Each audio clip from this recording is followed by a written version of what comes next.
Hello students, welcome back to organised knowledge channel. और आज की इस वीडियो में बच्चों हम डिस्कस करेंगे worksheet number 64 class 10th science subject की वर्कशीट है जो आपके लिए 25 नवंबर 2020 के लिए शेड्यूल की गई है। आज की वर्कशीट का टॉपिक है human I and the colourful world. ये तो हमारा चैप्टर कंटिन्यू है बेटा, चैप्टर 11। और टॉपिक है, हम आज पढ़ेंगे एटमॉस्फेरिक रिफ्रैक्शन के बारे में। ठीक है, एटमॉस्फेरिक रिफ्रैक्शन क्या होता है? Refraction of light due to different layers of atmosphere, that is known as atmospheric refraction. Okay, सभी बच्चे जानते हैं कि रिफ्रैक्शन का मतलब क्या है? मीडियम का चेंज होना रिफ्रैक्शन कहलाता है। यानी मीडियम जो है अगर चेंज होता है और लाइट जब उस चेंज मीडियम से, एक मीडियम से दूसरे मीडियम में एंटर करती है तो वो जो है क्या होता है, नॉर्मल की तरफ बैंड हो जाती है या नॉर्मल से अवे चली जाती है। That is known as the refraction. अब जो रिफ्रैक्शन है, यहाँ पर देखिए एटमॉस्फेयर का रिफ्रैक्शन का क्या मतलब है। हमारी अर्थ के चारों तरफ क्या है बेटा? एटमॉस्फेयर प्रेजेंट है। अब जो हमारा एटमॉस्फेयर है उसमें अर्थ के नज़दीक जो है, जो मीडियम है वो कैसा है? डेंसर मीडियम है। क्योंकि देखिए वाटर वेपर्स हैं और जो पॉल्यूशन है, धूल के कण हैं, डस्ट पार्टिकल्स और जो स्मोक है, तो ये सारी चीज़ें जो हैं क्या बना देती हैं? मीडियम को डेंसर बना देती हैं। जैसे जैसे हम ऊपर की तरफ जाते हैं मीडियम हमारा वो रेयरर होता चला जाता है। कैसा हो जाएगा? Rarer medium. इसलिए, और ऐसा भी नहीं है कि डेंसिटी इक्वल रहती है, ये डेंसिटी जो है वो चेंज होती रहती है।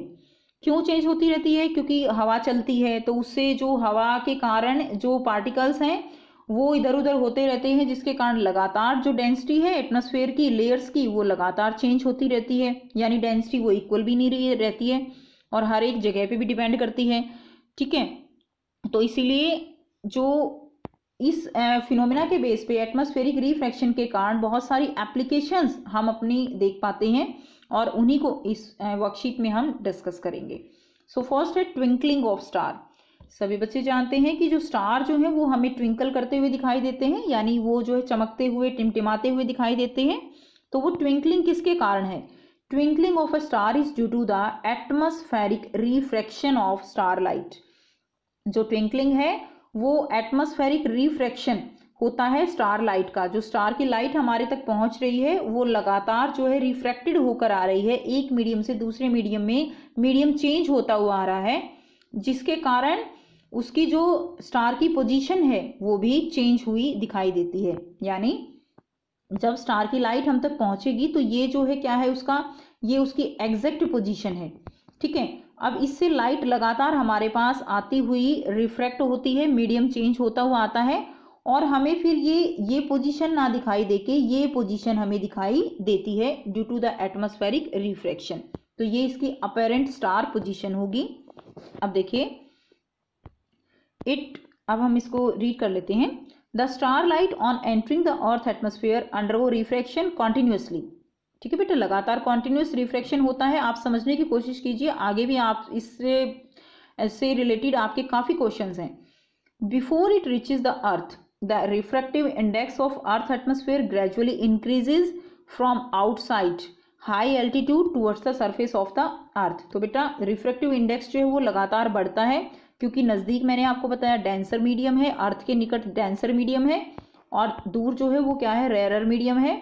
ठीक है, तो रिफ्रैक्टिव इंडेक्स जो है लगातार क्या होगा? इंक्रीज हो जाएगा। Now so the light travelling from star when enter the atmosphere bend towards the normal as the medium gradually change from rarer to denser medium. यानी ये अर्थ है, ये एटमॉस्फेयर है, तो ये रेयरर टू डेंसर मीडियम जो है जाएगा। तो मैंने आपको एक ट्रिक बताई थी कि डी आर डॉक्टर अवे और यू कैन से अवे। ठीक है, तो देखिए डी आर यानी डी से क्या है? Denser medium. ओके, डेंसर, और ये क्या है? रेयरर। तो अगर हमारी लाइट डेंसर से रेयरर मीडियम में ट्रेवल करती है तो नॉर्मल से अवे हो जाएगी। बट अब हमारी जो लाइट है वो कहाँ से कहाँ एंटर कर रही है? Rarer medium. ऊपर रेयरर मीडियम है, अर्थ के नज़दीक डेंसर मीडियम है, तो ये क्या कर जाएगी? ये टूवर्ड्स, अवे की बजाय क्या करेगी? नॉर्मल के टूवर्ड्स जो है आएगी। ठीक है, तो इसीलिए ये नॉर्मल की तरफ आती चली जाती है। Now does the apparent position of star appear little higher than the actual position, इसलिए जो पोजीशन है स्टार की वो हमें यहाँ की बजाय यहाँ पर दिखाई देती है, कुछ पोजीशन ऊपर हो जाती है उसकी। नेक्स्ट देखिए, the air in earth atmosphere does not remain in the static state, rather it is very dynamic, some breezes always keep blowing at certain altitude. तो जैसे जैसे जो अर्थ का एटमोस्फेयर है वहाँ पर वो एकदम स्टैटिक नहीं है, यानी हवाएं चलती रहती हैं, जिसके कारण जो प्रकाश, जो लाइट हमारे पास आ रही है वो भी क्या है, एक तरह से उसकी पोजीशन भी चेंज होती रहती है। Due to this the density of air keep on changing at different level in atmosphere. और मैंने आपको बताया बेटा कि डेंसिटी चेंज होती है, हर एक जो लेवल है एटमोस्फेयर का उसमें डेंसिटी चेंज होती रहती है, जिसके कारण लाइट जो है वो हमारे तक पहुंचने में उसकी डायरेक्शन जो है वो चेंज हो जाती है। And the amount of light reaching the observer keep on changing, जिसके कारण हमारे तक जो लाइट आती है वो कभी कम आती है, कभी ज़्यादा आती है, और इसीलिए कम ज़्यादा लाइट जो आती है फ्लिकरिंग होता है स्टार्स में। Thus the flickering of stars occur due to, तो इसीलिए क्या होता है कि वो हमें टिमटिमाते हुए यानी फ्लिकर करते हुए, ट्विंकल करते हुए दिखाई देते हैं। ओके, सो अब यहाँ से 2 रीजन्स हैं जिसके कारण जो स्टार्स हैं वो ट्विंकल कर रहे हैं। फर्स्ट क्या है, apparent shift in the position of star. Okay, second is change in the amount of light from the star reaching the observer. एक तो उसकी पोजीशन चेंज हो जाती है एटमॉस्फेरिक रिफ्रैक्शन के कारण, दूसरा लाइट जो हम तक आ रही है वो जो है कैसे आ रही है, वो जो है चेंज हो जाता है, अमाउंट ऑफ लाइट चेंज हो जाता है। नाउ नेक्स्ट देखिए, the planets don't twinkle because planets are comparatively nearer to the earth. Planets जो है वो ट्विंकल नहीं करते क्योंकि जो प्लैनेट है वो अर्थ के जो है क्या है, नज़दीक हैं। ओके, स्टार्स की कंपेरेटिवली अर्थ के नज़दीक हैं, and the average amount of light coming from the planet to earth remain same. और जो लाइट आती है, अमाउंट ऑफ लाइट जो प्लैनेट से लाइट आ रही है वो एज इट इज़ सेम आ रही है, क्योंकि वो बहुत जो है नज़दीक है हमारे अर्थ के, इसलिए वो हमें ट्विंकल करते हुए दिखाई नहीं देते हैं। नेक्स्ट एप्लीकेशन हम करेंगे एटमॉस्फेरिक रिफ्रैक्शन की, early sunrise and let sunset. यानी सनराइज जब होता है तो मान लीजिए सन यहाँ पर है तो वो हमें पहले ही 2 मिनट्स बिफोर हमें सनराइज वो दिखाई दे जाएगा, जिसको हम कहते हैं अर्ली सनराइज। और सनसेट हो चुका होता है लेकिन 2 मिनट्स के बाद तक भी हम सन जो है वो देख पाते हैं, जिसको हम कहते हैं लेट सनसेट।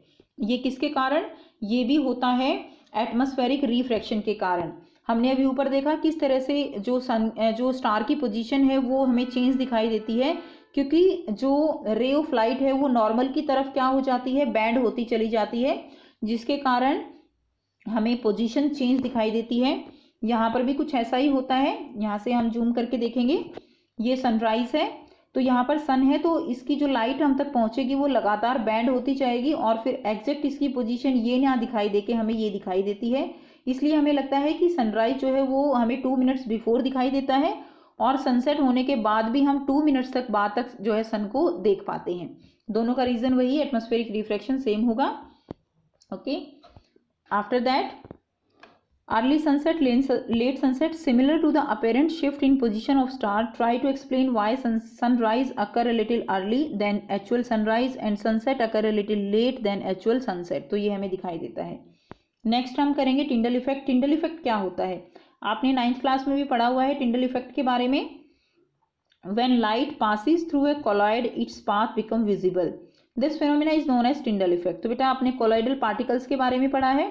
कोलॉइडल पार्टिकल्स होते हैं जिनकी रेंज होती है 1 नैनोमीटर से 1000 नैनोमीटर के बीच में, और ये जो पार्टिकल्स हैं ये क्या करते हैं, ये लाइट जो होती है उसको क्या कर देते हैं, उसको जो है आप कह सकते हो उसको फैला देते हैं, स्प्रेड कर देते हैं अलग अलग डायरेक्शंस में। ठीक है, तो ये जो इफेक्ट होता है that is known as Tyndall effect. इसके एग्जांपल भी आपने किए थे कि अगर एक कमरा है, अंधेरा कमरा है, ठीक है, उसके अंदर अगर लाइट कहीं से आ रही है एक छोटे से होल से, तो वो पाथ में पूरा विजिबल होगा। ठीक है, जिसको हम क्या कहते हैं, टिंडल इफेक्ट कहते हैं। Next is scattering of light, spreading of light in various direction due to the colloidal particles. तो वो क्या कहलाती है, लाइट का स्कैटरिंग कहलाता है, जब लाइट जो है वो बिखर जाती है कोलॉइडल पार्टिकल्स के कारण।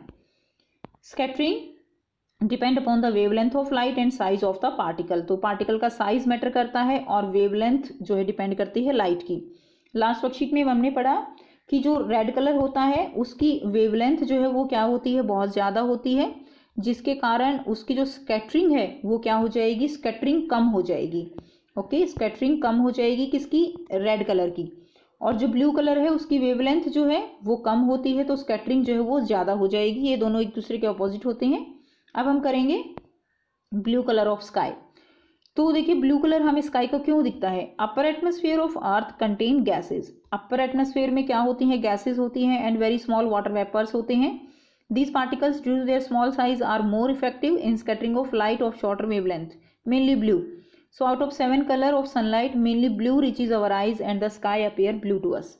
तो क्या होता है कि जो पार्टिकल्स हैं वो लाइट को स्कैटर कर देते हैं। अब लाइट जो है देखिए जो ब्लू कलर है उसकी वेवलेंथ क्या है, कम है, जिसके कारण वो सबसे ज़्यादा स्कैटर हो जाएगा, सबसे ज़्यादा बिखर जाएगा।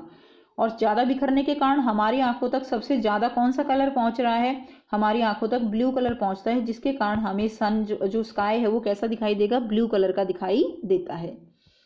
नेक्स्ट देखिए red colour of sun during sunrise and sunset. तो बेटा जो सनसेट है और सनराइज है उसके टाइम हमें जो सन का कलर है वो रेड दिखाई देता है। सभी बच्चे जानते हैं कि हमें सुबह और बिल्कुल जब सूर्य जो है छिप रहा होता है तो हमें उसका कलर रेड दिखाई देता है। क्यों, एक्चुअली होता क्या है, दोपहर में सूर्य जो है बिल्कुल हमारे सन टॉप पे होता है और हमसे सन की जो डिस्टेंस है वो ज़्यादा नहीं होती, कम डिस्टेंस होती है, जिसके कारण जो सन की रेज हैं वो सारी की सारी जो है हम तक पहुंचती हैं। स्कैटर होने के बाद सारी जो कलर हैं वो हम तक पहुंचते हैं, जिसके कारण हमें ये वाइट दिखाई देती हैं, क्योंकि सन की रेज तो वाइट ही हैं जो कि 7 कलर से मिलके बनी है। और अगर 7 कलर वापस हमारी आंखों तक पहुंचेंगे तो क्या होगा, हमें वो चीज़ जो है कैसी दिखाई देगी, वाइट दिखाई देती है। लेकिन जब सन ऑरिजिन पे होता है, ठीक है, सन जो है बिल्कुल यहाँ है या उसकी पोजीशन यहाँ है, तो डिस्टेंस हम तक बहुत ज़्यादा बढ़ जाती है, जिसके कारण क्या होगा, स्कैटरिंग होती है। अब जो ब्लू कलर है वेवलेंथ उसकी कम है तो स्कैटरिंग ज़्यादा, मतलब ब्लू कलर जो है वो हमारी आंखों तक नहीं पहुंचता, वो फैल जाता है। लेकिन जो रेड कलर है उसकी वेवलेंथ ज़्यादा होने के कारण रेड कलर वो जो है प्रोमिनेंट हमारी आंखों तक पहुंचता है, जिसके कारण हमें ये रेड दिखाई देता है। नेक्स्ट देखिए अब यहाँ पर बेटा जो क्लाउड्स हैं वो भी वाइट दिखाई देते हैं। क्यों दिखाई देते हैं क्लाउड्स वाइट, क्योंकि क्लाउड्स जो है उनके पार्टिकल बहुत लार्ज हैं, जिसके कारण वो सारी जो कलर हैं, वाइट लाइट है उसको स्कैटर कर देते हैं और सारे कलर हमारी आंखों तक पहुँचते हैं, जिसके कारण वो हमें जो वाइट है वो दिखाई देते हैं। नेक्स्ट देखिए अब हम इसको करते हैं ड्यूरिंग सनसेट और sunrise the sun is near origin and therefore the sunlight have to travel larger distance in the atmosphere. As the path is longer, the total amount of scattered blue light is more and the red is less. Thus red light reaches our eye and sun appears red. और sun हमें कैसा दिखाई देता है, sun हमें red दिखाई देता है। Now फर्स्ट क्वेश्चन है, अब हम यहाँ पर क्वेश्चन आंसर करेंगे। The red light scatters, red light जो है बेटा वो स्कैटर कैसे करती है, मैक्सिमम और मिनिमम, आपको ये बताना है। And that's why sign board are of dash colour, तो साइन बोर्ड जो होते हैं वो कैसे कलर के बनते हैं।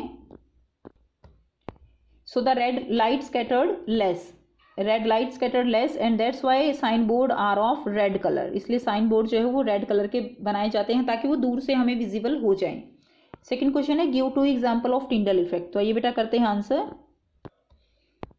टिंडल इफेक्ट की एग्जाम्पल आप लिखेंगे। When a beam of light is pass through a glass of milk its path become visible due to Tyndall effect.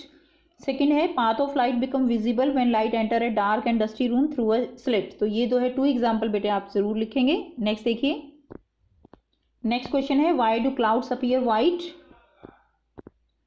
So clouds are formed by water vapors. Water vapors condense to form water droplets. Due to larger size of droplets, all color of light are scattered and clouds appear white. तो सारी जो colour है वो हम तक पहुंचते हैं जिससे वो white दिखाई देते हैं। नेक्स्ट है the star appear twinkling because, तो बेटा स्टार जो है वो अपीयर होते हैं twinkling why due to the atmospheric refraction. यहाँ से लिखेंगे stars appear twinkling because of atmospheric refraction of light.